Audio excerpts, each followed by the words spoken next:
everyone. In this video, we are going to discuss about paper 2 of UPSC CAPF Assistant Commandant Examination, which is going to happen on 23rd of July this year. That means we have exactly 20 days left for the exam. तो अभी नई books या नया material पढ़ने का तो time नहीं है, सिर्फ रिवीजन ही कर सकते हैं. जो भी सीरियस एस्पिरेंट्स हैं, आई एम श्योर उनकी तैयारी बहुत अच्छी होगी, उनकी स्ट्रैटेजी बिल्कुल क्लियर होगी. But still in last 20 days में क्या हम एक्स्ट्रा कर सकते हैं ज्यादा से ज्यादा मार्क्स फेच करने के लिए, specially in the SA portion of paper 2, वो हम इस वीडियो में डिस्कस करेंगे. पर उसे डिस्कस करने से पहले हम कुछ जनरल चीजें जानेंगे एग्जाम से रिलेटेड. तो आप लोग 3 से 4 मिनट के लिए इस वीडियो को स्किप भी कर सकते हैं. जो भी ऐसे स्टूडेंट्स हैं जिनके लिए एग्जाम नया है या फिर जो अगले साल के लिए तैयारी कर रहे हैं, उनके लिए मैं 3-4 मिनट में कुछ बेसिक सी चीजें बोल रही हूँ. Okay, and if you like this video, अगर आपको ये वीडियो पसंद आए तो please subscribe to the channel for more such videos. Coming to the exam pattern, तो जब आपने एग्जाम फॉर्म भरा था तो आपने नोटिफिकेशन आई एम श्योर अच्छे से पढ़ा होगा, तो ये सब आपको पता होगा. फिर भी जो आपको याद रखना है, पहली चीज कि पेपर 1 अगर आपने क्वालिफाई किया है तभी आपका पेपर 2 चेक किया जाएगा. ओके, एंड नंबर 2, पेपर 1 के मार्क्स भी फाइनल रिजल्ट में ऐड होते हैं. दैट मीन्स कि आपको पेपर 1 में ज्यादा से ज्यादा स्कोर करना है. रीजन क्या है? क्योंकि पेपर 2 का कोई भरोसा नहीं है, आपका टॉपिक पढ़ा हुआ आए कि ना आए. And similarly for the interview also, कि आपका दिन अच्छा जाए या ना जाए. तो पेपर 1 आप अच्छे से अच्छा स्कोर करें तो वो ज्यादा यूजफुल और हेल्पफुल होगा. अगर हम ये मान के चलें कि पेपर का डिफिकल्टी लेवल बिल्कुल पिछले एग्जाम की तरह होगा, मतलब पिछले साल की तरह होगा, और कट ऑफ भी पिछले साल की तरह जाएगी, तो उस केस में जनरल और ओबीसी कैंडिडेट के लिए 114 मार्क्स चाहिए थे पेपर 1 को क्वालिफाई करने के लिए, तभी उनका पेपर 2 चेक किया गया. SC ST वालों के लिए ये रेंज 97 के आसपास थी और एक सर्विस वालों के लिए ये रेंज 38 के आसपास थी. इसका मतलब ये है कि कम से कम अगर आपने 60 क्वेश्चंस करेक्ट किए हैं, that means you are getting 120 marks.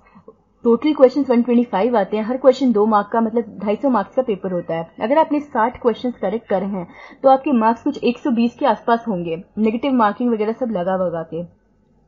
तभी कुछ उम्मीद है कि आपका पेपर 2 चेक किया जाएगा. ठीक है, तो इतना तो आपको स्कोर करना ही है. अगर हम मान के चले कि पेपर पिछले साल की तरह आ रहा है, जैसे इस साल सिविल सर्विसेज का एग्जाम बहुत ही ज्यादा डिफिकल्ट आया, तो ये एक्सपेक्ट किया जा रहा है कि कट ऑफ काफी कम जाएगी. तो हो सकता है इस साल कैसा पेपर आए, ये डिपेंड करता है, पेपर आने के बाद ही पता चलेगा. अब ये जो यूपीएससी सीएपीएफ असिस्टेंट कमांडेंट का एग्जाम है, ये इस साल सिविल सर्विसेज और एसएससी सीजीएल के बीच में पड़ रहा है, और इसका टफनेस लेवल भी इन्हीं के बीच में है. दैट मीन्स कि इस एग्जाम को देने वाले 2 तरीके के स्टूडेंट्स हैं यहाँ. एक वो जो सिविल सर्विसेज की तैयारी कर रहे हैं और एक वो जो एसएससी सीजीएल की तैयारी कर रहे हैं. लेकिन इसका मतलब ये बिल्कुल भी नहीं है कि जो लोग सिविल सर्विसेज की तैयारी कर रहे हैं उनके लिए पेपर बिल्कुल हलवा है और वो आराम से पार कर लेंगे. ऐसा बिल्कुल भी नहीं है. रीजन हम सिलेबस के थ्रू जानते हैं. तो सबसे पहले तो जैसे कि मैंने कहा कि 125 क्वेश्चंस होते हैं, तो सबसे ज्यादा वेटेज जो होता है वो पहले पार्ट का जनरल मेंटल एबिलिटी का होता है, जिसमें लॉजिकल रीजनिंग और क्वांट के क्वेश्चंस आते हैं. तो जनरली ये जो चीजें हैं, ये एसएससी सीजीएल वाले क्योंकि यही सब पढ़ रहे होते हैं, तो उनका ज्यादा अच्छा होता है compare to UPSC civil services aspirant. Generally, ऐसा जरूरी नहीं है. इंजीनियरिंग स्टूडेंट्स का सभी का मैथ्स और रीजनिंग बहुत अच्छा होता है. ठीक है, लेकिन अगर हम नेक्स्ट टॉपिक देखें, जनरल साइंस, तो जो हम सिविल सर्विसेज की तैयारी करते हैं जब, तो हम जो भी पढ़ते हैं वो बहुत ही कंसेप्चुअल पढ़ते हैं.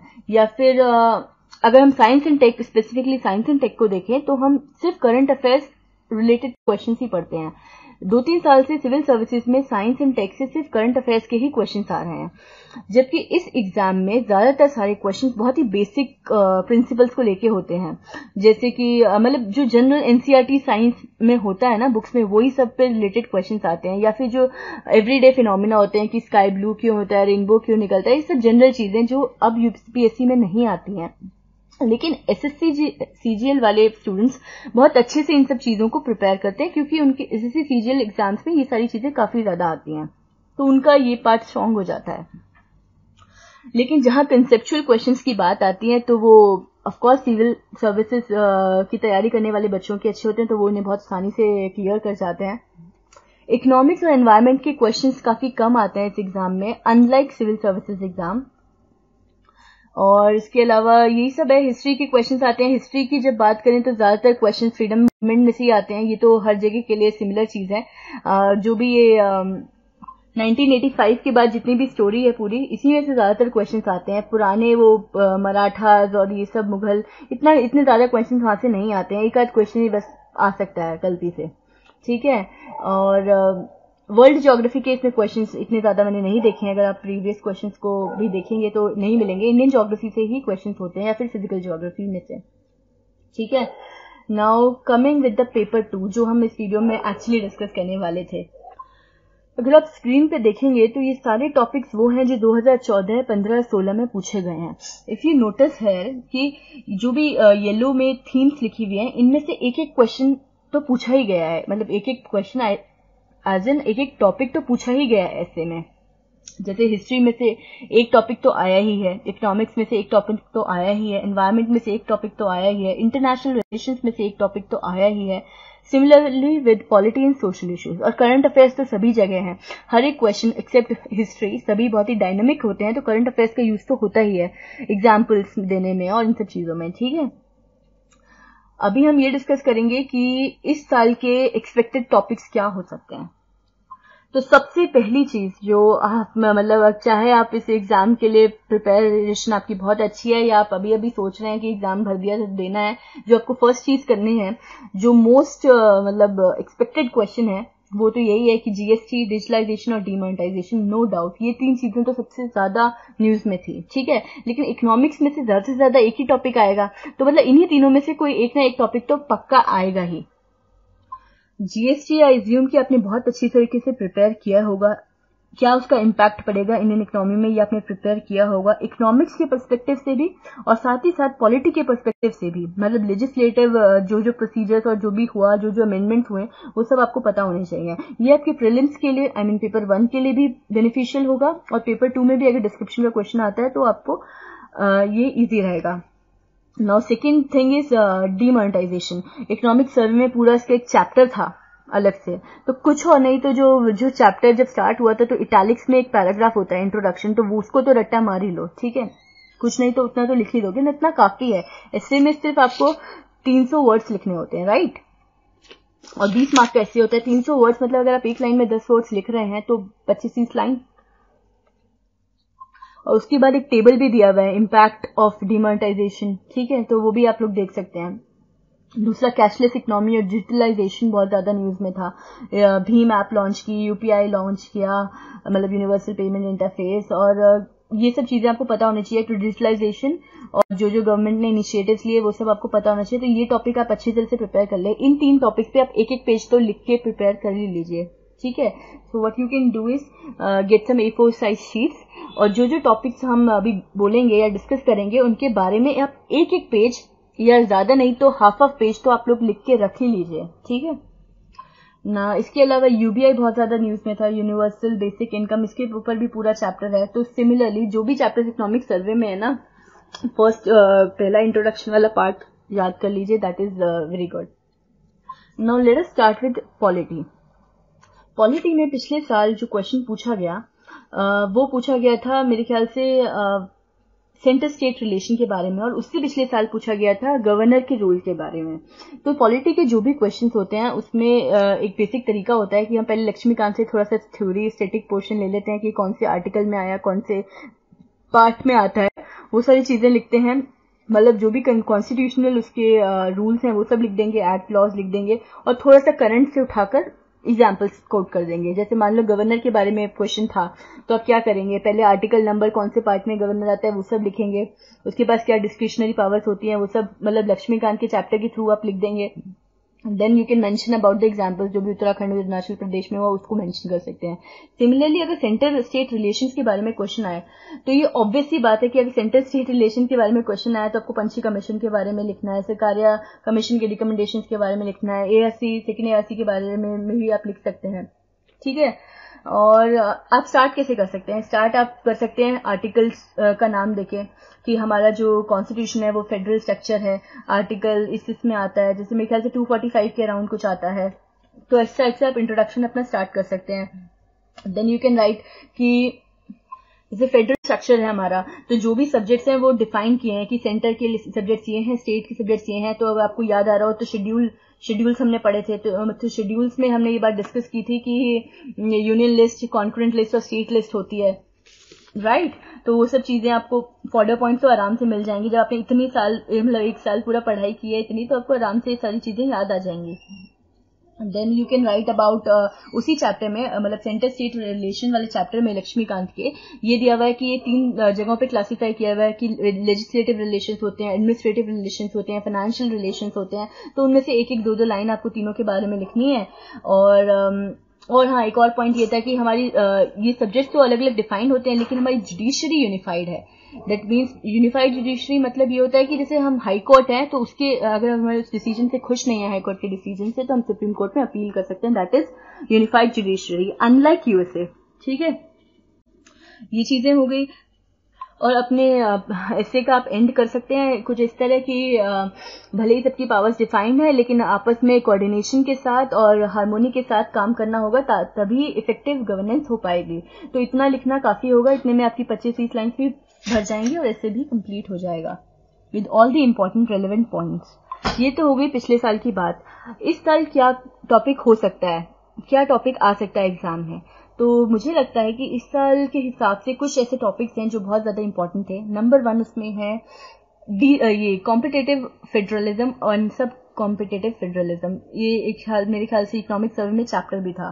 तो आपको पता होगा कि कॉम्पिटिटिव फेडरलिज्म क्या होता है। अगर आसान भाषा में मैं बोलूं तो कॉम्पिटिटिव फेडरलिज्म मतलब कि स्टेट्स आपस में लड़ रहे हैं कि कौन ज्यादा अच्छा परफॉर्म करेगा, कौन ज्यादा डेवलप होगा। That is competitive federalism. ठीक है, मतलब सेंटर जो है वो स्टेट्स को पावर दे रहा है, स्टेट दैट इज डिसेंट्रलाइजेशन। ठीक है, तो ये भी काफी इंपॉर्टेंट टॉपिक है। डिसेंट्रलाइजेशन के बारे में भी आप एक पैराग्राफ तैयार कर सकते हैं।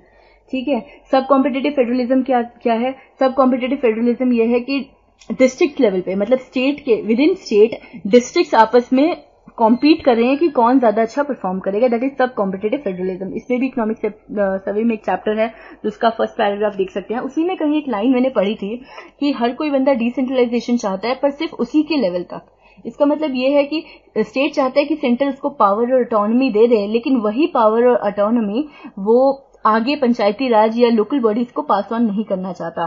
तो इस साइड से कुछ कोटेशन के साथ इंट्रोडक्शन वाला पार्ट था, कुछ एक पैराग्राफ, तो वो आप लोग याद कर सकते हैं पेपर में लिखने के लिए। क्योंकि याद इसलिए कर सकते हैं, इसलिए बोल रही हूँ क्योंकि पेपर में बनाने का टाइम नहीं होता है। ठीक है, एक नॉर्मल एवरेज बंदा जिसकी इंग्लिश ठीक ठाक हो, वो इतनी जल्दी इतने कम टाइम में आंसर प्रिपेयर नहीं कर पाता जनरली। ठीक है, अच्छा, इसके अलावा ये जो जैसे गवर्नर के बारे में पूछ लिया, ऐसे ही मतलब जितने भी चैप्टर्स हैं लक्ष्मीकांत से, अगर आप इन सब चैप्टर्स का फर्स्ट पैराग्राफ देखें तो उसमें कुछ 3-4 लाइनें होती हैं अच्छी, तो वो आप लोग लिख सकते हैं, वो उन्हें याद कर सकते हैं। वो काफी जगह यूज जाती है राइटिंग स्किल्स में। तो मतलब लक्ष्मीकांत सिर्फ प्रीलिम्स के लिए ही नहीं बल्कि आंसर राइटिंग के लिए भी काम आ जाती हैं और काफी हैं, सफिशिएंट है। अगर आपने हिंदू एडिटोरियल्स पूरे साल पढ़े हैं तो आपके पास बहुत सारे फॉर्डर पॉइंट्स अपने आप ही होंगे। इससे राइटिंग में ऐसे लिखते समय 2 चीजें इंपॉर्टेंट है, एक तो कंटेंट होना और दूसरा राइटिंग स्किल्स। अगर आपने अच्छे से पढ़ाई की है, 1 साल सब एडिटोरियल्स वगैरह पढ़े हैं, तो आपके पास अपने आप ही कंटेंट होगा और वो रिकॉल भी हो जाएगा एग्जाम के टाइम पे। जो सेकंड चीज है वो ज्यादा इंपॉर्टेंट है कि राइटिंग स्किल्स कैसी हैं, कि कम टाइम में आप उसको अच्छे से अरेंज कैसे कर सकते हैं। तो वो जनरल चीजें आपने और भी वीडियोस में सुनी होगी कि पहले इंट्रोडक्शन लिखते हैं, फिर जो कॉन्स्टिट्यूशनल प्रोविजंस होते हैं वो डाल सकते हैं, देन एग्जाम्पल्स डाल सकते हैं। तो वो एक जनरल चीजें हैं जो आपने हर जगह हर वीडियो में आपको आसानी से मिल गई होंगी। फिर भी उससे भी एक मैं छोटा सा टॉपिक डिस्कस करती हूँ ताकि थोड़ा सा क्लियर हो जाए। मान लो कि आपको क्वेश्चन आया डिसेबिलिटी पे, वैसे मुझे लगता नहीं कि इस पे क्वेश्चन आएगा, बट मान लो कि डिसेबिलिटी पे कुछ क्वेश्चन आया, तो आप इसे स्टार्ट कैसे करेंगे? स्टार्टिंग में आप डिफाइन कर सकते हैं कि कितने % डिसेबिलिटी को मतलब माना जाता है, टर्म कैसे किया जाता है, डिफाइन कैसे किया जाता है, उससे आप थोड़ा स्टार्ट कर सकते हैं। कौन सी मिनिस्ट्री के अंदर आता है, ministry of social empowerment and justice, कौन से डिपार्टमेंट में आता है वो बता सकते हैं। देन यू कैन राइट कि क्या क्या इश्यूज हैं डिसेबिलिटी से रिलेटेड और क्या क्या उसके सोल्यूशंस हो सकते हैं। That is the most important thing. Government ने क्या क्या इनिशिएटिव्स लिए, फॉर एग्जांपल सुगम्य भारत अभियान उन्होंने चालू किया। सुगम्य भारत अभियान आपने पढ़ा होगा, तो उसमें 3 कंपोनेंट्स होते हैं। एक होता है accessible building, accessible transport and accessible environment. तो उस सब के बारे में आप मेंशन कर सकते हैं, क्या क्या एक्ट रूल्स मतलब आए वो सब लिख सकते हैं। लास्ट में आप थोड़ा कंक्लूजन कर सकते हैं, मतलब यही कि सुगम्य भारत अभियान से क्या क्या फायदा हुआ, एक्चुअली कितने % आई थी, ये कुछ रिपोर्ट भी आई थी कुछ टाइम पहले कि कितना % फायदा हुआ है इससे। तो वो आप थोड़ा सा डेटा कोट कर सकते हैं। ऐसे में बहुत जरूरी है कि आप 1-2 लाइन तो फैक्चुअल भी डाल लें कि कितने % क्या है, तो ये फैक्चुअल इन्फॉर्मेशन भी इंपॉर्टेंट होती है। 1-2 लाइन आप उसकी भी डाल सकते हैं। एंड फाइनली आप कंक्लूजन करेंगे। कंक्लूजन हमेशा ऑप्टिमिस्टिक होना चाहिए, एज इन लाइक कि आपको ये नहीं लिखना है कि गवर्नमेंट कुछ कर ही नहीं रही, कुछ होगा ही नहीं। यू हैव टू राइट कि हाँ गवर्नमेंट ने बहुत सारे इनिशिएटिव्स लिए हैं और वो सब काम कर रहे हैं, फायदा हो रहा है, बट स्टिल ऐसे बहुत सारे इश्यूज और चीजें बची हुई हैं जिन पे काम करना और बाकी है, मेजर्स और लेना बाकी है। तो इस साइड से आप अपने ऐसे को एंड कर सकते हैं। One more thing which you can do is you can अच्छा, अपने पेपर 1 के लिए प्रिपेयर करते हुए बहुत सारी इंडेक्सेस पढ़ी होंगी, ठीक है। तो मतलब आपने याद की होंगी, एज इन अपने एज्यूम कि आपने एक लिस्ट तैयार कर ली होगी सारी इंडेक्सेस की, जिन्हें आप रिवाइज कर सकते हैं लास्ट मिनट पे। तो उन्हीं इंडेक्सेस में से आप कुछ इंडेक्सेस जो कॉमन है और उन्हें याद कर सकते हैं ताकि आप उन्हें आंसर राइटिंग में यूज कर सकें। For example, ease of doing business, कोई भी इकोनॉमिक्स का क्वेश्चन आ जाए तो आप ईज ऑफ डूइंग बिजनेस उसके अंदर डाल सकते हैं, ठीक है। मान लो विमेन एम्पावरमेंट से रिलेटेड कुछ क्वेश्चन आ जाए सोशल इश्यू में, तो gender gap, global gender gap करके कुछ रिपोर्ट आती है, वो डाल दीजिए। टेररिज्म से रिलेटेड कोई क्वेश्चन आ जाए तो वो peace, world global peace index या वर्ल्ड पीस इंडेक्स ऐसा कुछ डाल दीजिए।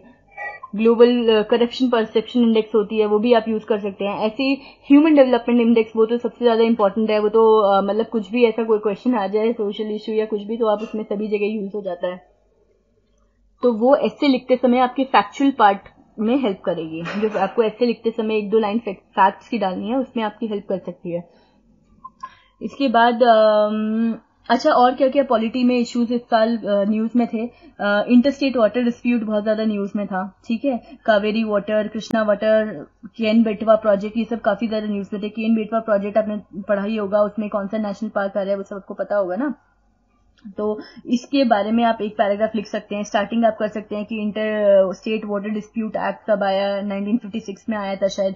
पार्लियामेंट को पास की पावर थी कि अगर कोई इश्यू आता है तो वो ऐसा ही ट्रिब्यूनल बना सकते हैं। तो ये सारी चीजें स्टार्टिंग में लिख के आप इसके लिए आप एक पैराग्राफ या फिर आधा पेज तो आप प्रिपेयर कर ही लीजिए इस चीज के लिए भी, ठीक है।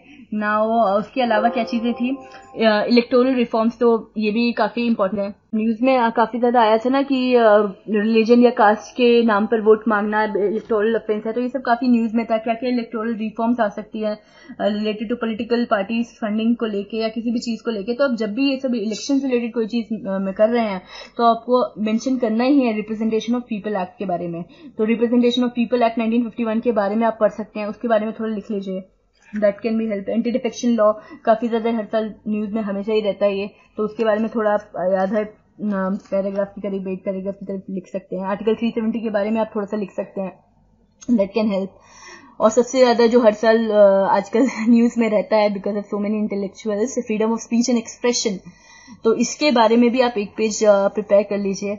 क्या क्या आर्टिकल्स आते हैं, आर्टिकल 19 और ये सारी चीजें लिखकर एक पेज इसके बारे में भी प्रिपेयर कर लीजिए। नेट न्यूट्रलिटी न्यूज में था लेकिन ये पिछले साल आ चुका है, ठीक है। देन जुडिशरी को लेके ये काफी था कि ऑल इंडिया जुडिशियल सर्विसेज बनानी चाहिए, तो उसके बारे में थोड़ा सा लिख सकते हैं।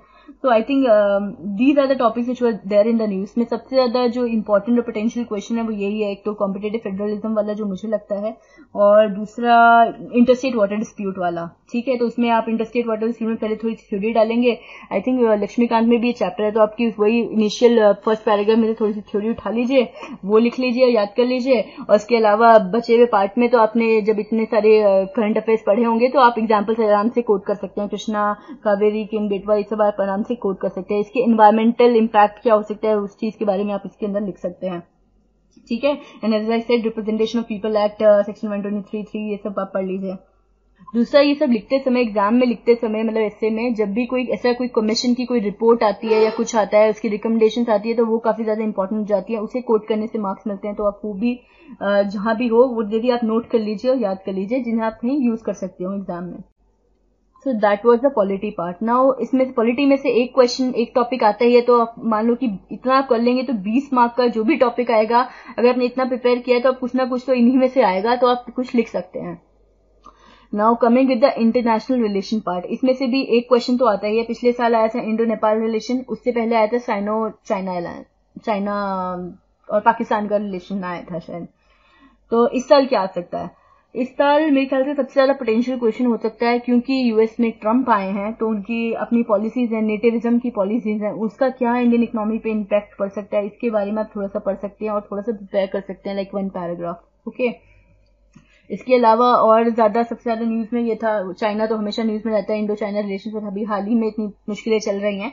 सीपेक को लेके आप सीपेक के बारे में पढ़ सकते हैं, उसके बारे में थोड़ा लिख लीजिए, सीपेक के बारे में याद कर लीजिए, देन साउथ चाइना सी के बारे में साथ ही साथ प्रिपेयर कर लीजिए। आधा एक पेज की बात है, थोड़ा सा ही टाइम लगेगा, ठीक है।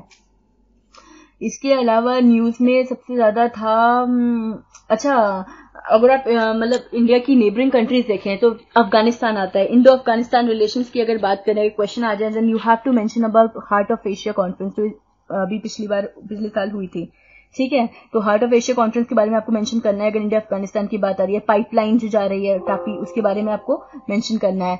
अगर इंडिया पाकिस्तान, जो कि इंडिया पाकिस्तान के बारे में तो आपको प्रिपेयर करना ही है, वो तो हर जगह यूज हो सकता है, कोई भी इशू हो, specially in terms of Indus water treaty. Indus water treaty बहुत ज्यादा न्यूज में था, इंपॉर्टेंट भी है, तो इंडस वाटर ट्रीटी के बारे में आपको सब कुछ पता होना चाहिए।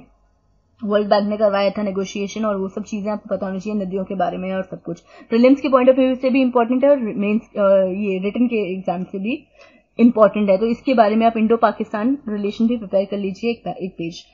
इंडिया बांग्लादेश में कुछ ऐसा खास नहीं था, बस वो एनक्लेव वाला इशू हुआ था, उसके अलावा कुछ खास हुआ नहीं है, लगता नहीं है इतना आएगा। बस ज्यादा से ज्यादा वो रोहिंग्यास वाला जो इशू था म्यांमार के साथ, वो चीज थी। तो बेसिकली ये इंपॉर्टेंट नहीं है, इंपॉर्टेंट ये है कि रिफ्यूजी वाला जो इशू था, तो इस रिफ्यूजी इशू के बारे में आप कुछ 5-6 लाइन्स लिख सकते हैं। उसमें आप क्या लिखेंगे, उसमें आप वो जो कन्वेंशन है, मेरे ख्याल से 2-3 कन्वेंशन है रिफ्यूजीज के बारे में, उनके बारे में उनके नाम नोट कर सकते हैं, ताकि कुछ लिखने को आ जाए तो आप वो वहां लिख सकें।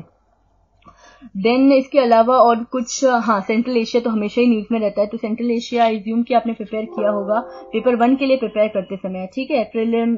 Aleppo, like battle of Aleppo काफी इंपॉर्टेंट था, वहां से कौन सी नदी जा रही है, क्वेर नदी है, वो सब तो प्रीलिम्स के हिसाब से इंपॉर्टेंट है, आई मीन पेपर 1 के हिसाब से इंपॉर्टेंट है। पर मेंस रिटन एग्जाम के पॉइंट ऑफ व्यू से मेरे ख्याल से ऑयल सबसे ज्यादा इंपॉर्टेंट है। ऑयल के जो प्राइसेस डाउन हुए उसके बारे में कुछ क्वेश्चन आ सकता है, और क्या इम्पैक्ट हुआ हो सकता है, वो सब चीजों के बारे में, ओपेक के बारे में जानना जरूरी है। तो आप ये सब थोड़ा सा एक पेज के बारे में भी प्रिपेयर कर सकते हैं। जैसे अभी प्राइसेस डाउन हुए थे तो उसका इंडिया ने फायदा कैसे उठाया, स्ट्रेटेजिक रिजर्व बनाने की बात करके, बजट में मेंशन था कि 3 नए प्लेसेस पे स्ट्रेटेजिक रिजर्व बनाए जाएंगे, तो ये सब आपको पता होगा, ठीक है। और इसकी क्या क्या इम्पैक्ट हुआ देशों पर, ये सब चीज के बारे में थोड़ा आपको आइडिया होना चाहिए। जैसे वेनेजुएला था, वो पूरी ऑयल डिपेंडेंट थी, तो बर्बाद हो गया, ठीक है। मर्कोसर से भी उसे लास्ट ईयर दिसंबर में निकाल दिया गया। मर्कोसर आई एम श्योर आपको पता होगा, साउथ अमेरिका की कंट्रीज हैं, वो सब आपने प्रिपेयर कर ही लिया होगा, ठीक है। तो that goes with the international relations. तो सबसे ज्यादा लास्ट में सबसे ज्यादा इंपॉर्टेंट क्या है इंटरनेशनल रिलेशंस में, एक तो इंडो यूएस रिलेशंस के बारे में पता होना चाहिए, यूएस की जो ट्रम्प की पॉलिसीज है उसका क्या इंपैक्ट होगा, वो चीज आपको होनी चाहिए। नंबर 2 चाइना इंडो रिलेशंस में सीपैक के कंटेक्स्ट में और साउथ चाइना सी का जो इशू है। नंबर 3 जो रिफ्यूजीज के बारे में थोड़ी कन्वेंशन वगैरह नोट कर लीजिए। नंबर 4 ऑयल के बारे में, ठीक है, जो भी ऑयल सेंट्रल एशिया की कंट्रीज है, ओपेक के बारे में उसका क्या फर्क और इम्पैक्ट पड़ रहा है, वो चीज प्रिपेयर कर लीजिए। थोड़ा थोड़ा मतलब आधा पेज इन सब के बारे में लिख लीजिए, that is enough. Now coming, तो इसमें से भी एक क्वेश्चन तो आ ही जाता है। नाउ तीसरा क्वेश्चन हमेशा डिफेंस या सिक्योरिटी और इन सब में से एक क्वेश्चन इसमें से भी आता है, तो now you have to prepare this also. तो इसके और प्रीलिम्स में तो क्वेश्चंस आते ही हैं, मतलब पेपर 1 में तो काफी क्वेश्चंस आते हैं डिफेंस और सिक्योरिटी रिलेटेड। तो सबसे पहले तो जितनी भी डिफेंस रिलेटेड न्यूज है, आप जो भी मंथली मैगजीन फॉलो कर रहे हैं, जनरली लोग विजन वाली IAS की मैगजीन फॉलो करते हैं, जो सी भी मैगजीन आप फॉलो कर रहे हैं, जो सी भी कोचिंग इंस्टीट्यूट की या कुछ भी, उससे आप डिफेंस रिलेटेड जो भी पिछले साल के न्यूज थे वो सब पढ़ लीजिए। जो सी भी मिसाइल्स वगैरह जो भी लॉन्च हुई हैं, जो भी हुआ है, वो सब आपको पता होना चाहिए। इसके अलावा देखो पेपर 1 के हिसाब से तो ये सब नाम इंपॉर्टेंट है ही, मिसाइल्स के जो नाम है, अगर आपने ये सब पढ़ा है तो 1-2 नाम आपको इसमें से याद रह भी जाएंगे, तो वो जो 1-2 नाम आपको याद रह जाएंगे वो आप आंसर राइटिंग में डाल सकते हैं, ठीक है। उसमें इतना आंसर राइटिंग में इतना स्पेसिफिक होने की जरूरत नहीं है, पर 1-2 नाम बस उठा के डाल सकते हैं आप, ठीक है, तो उसमें भी हेल्पफुल होंगे, ठीक है। दूसरा इंडियन ईयर बुक आप देखें तो इंडियन ईयर बुक में चैप्टर 9 डिफेंस का होता है, उसे पूरा पढ़ने का कोई फायदा नहीं है, इसमें टाइम भी नहीं है इतना, तो क्या करें, बस आप आधा एक पेज मतलब डिफेंस और सिक्योरिटी को लेके थोड़ा सा बना लें, अच्छी सी थ्योरी अच्छी सी इंग्लिश में लिख लें, दैट कैन बी हेल्पफुल। अगर कुछ रिटर्न के ऊपर ऐसा कोई क्वेश्चन आ जाता है तो उससे रिलेटेड में आपकी हेल्प हो जाएगी। स्टैटिक पोर्शन भी होता है इसमें थोड़ा सा कि क्या क्या फोर्सेज होती है, क्योंकि CAPS का एग्जाम है तो क्या क्या फोर्सेज होती है, वो सब पेपर 1 के हिसाब से थोड़ा इंपॉर्टेंट है, तो वो आपने पढ़ा होगा।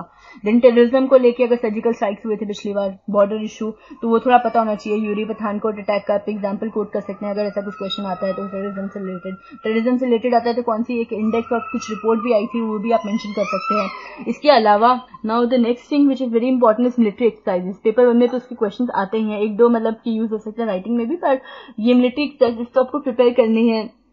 सिमिलरली अगर अपने विजन का वो बुकलेट पढ़ी होगी तो लास्ट में उसमें भी आई थिंक दिया हुआ है उन्होंने, पूरी एक टेबल सा बनाया हुआ है जिसमें सारी एक्सरसाइजेस के बारे में लिखा हुआ है मिलिट्री एक्सरसाइज, तो उसे तो आप याद कर ही लीजिए, तो वो पेपर 1 में आपकी हेल्पफुल होगी। उसमें से क्वेश्चन जनरली आ ही जाता है सीबीएस के एग्जाम में, ठीक है। तो ये हमारा हो गया डिफेंस वाला रेडी।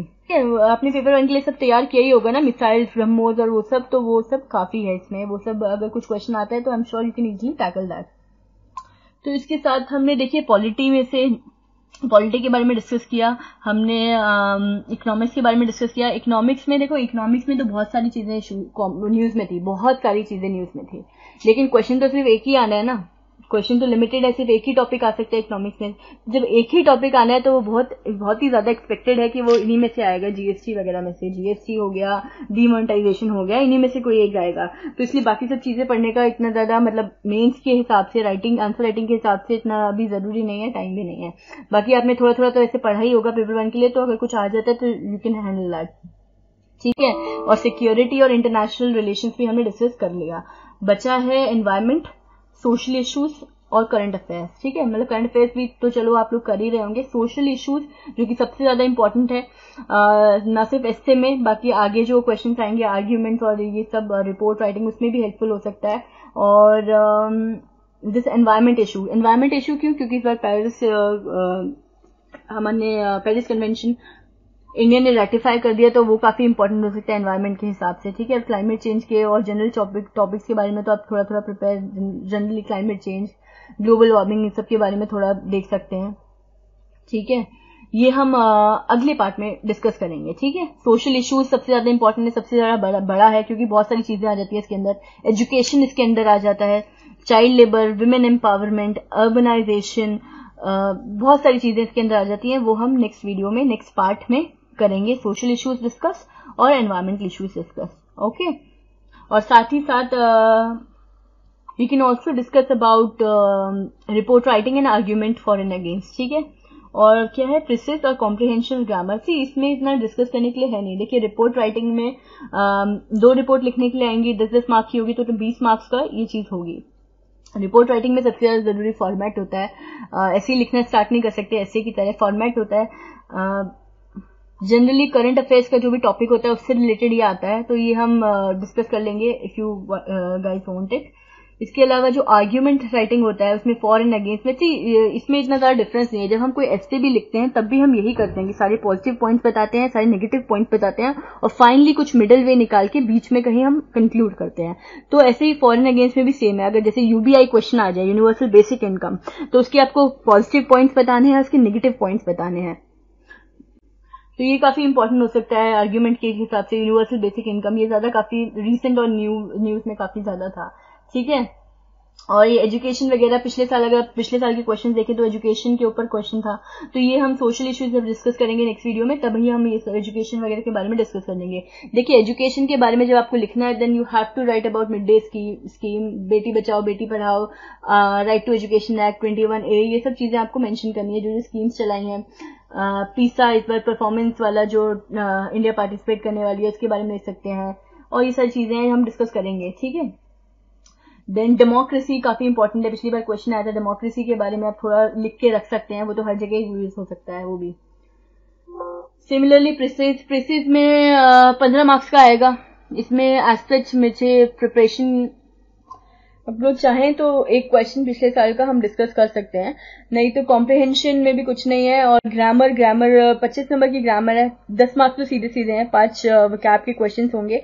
पिछली बार पेपर में क्वेश्चन था कि उन्हें प्लूरल फॉर्म लिखनी थी उनकी और उनका सेंटेंस बना था। उससे पिछली बार था कि 2 मिलते जुलते वर्ड्स दे देते, वो जो कंफ्यूजिंग वर्ड्स होते हैं, एसएससी वालों पढ़ते होंगे, वो क्वेश्चन आते हैं इसमें एसएससी में, तो वो कंफ्यूजिंग वर्ड्स दे दिए थे, उन पर सेंटेंस बनाने थे। तो ये 10 मार्क्स तो सीधा सीधा होते हैं। कैप के जो वर्ड्स होते हैं वो बहुत बहुत ही ईजी आते हैं, इतने डिफिकल्ट नहीं आते हैं, ठीक है। तो 10 मार्क्स तो सीधे सीधे हैं, बच्चे 15 मार्क्स ग्रामर में, उसमें आप देख क्या सकते हैं, बाकी चीजें तो जनरल है, थोड़ा क्या आपके टाइम नहीं है तो बस आप वो डायरेक्ट इनडायरेक्ट में चेंज कैसे करते हैं वो चीज देख सकते हैं, क्योंकि वो टाइम के साथ हम थोड़ा भूल जाते हैं, बाकी चीजें तो ग्रामर तो हम लोग कर लेते हैं, ठीक है। Okay, that's all for today. And one thing more, I am really very sorry कि बहुत टाइम से कोई वीडियो अपडेट नहीं कर पाई मैं, आई वाज रियली अनवेल, लेकिन अब मैं कोशिश करूंगी कि रेगुलर मीन्स में आपकी सारी वीडियोस अपलोड हो पाए, ठीक है। Thank you so much, and if you like the video please subscribe to the channel and have a nice day. Bye bye.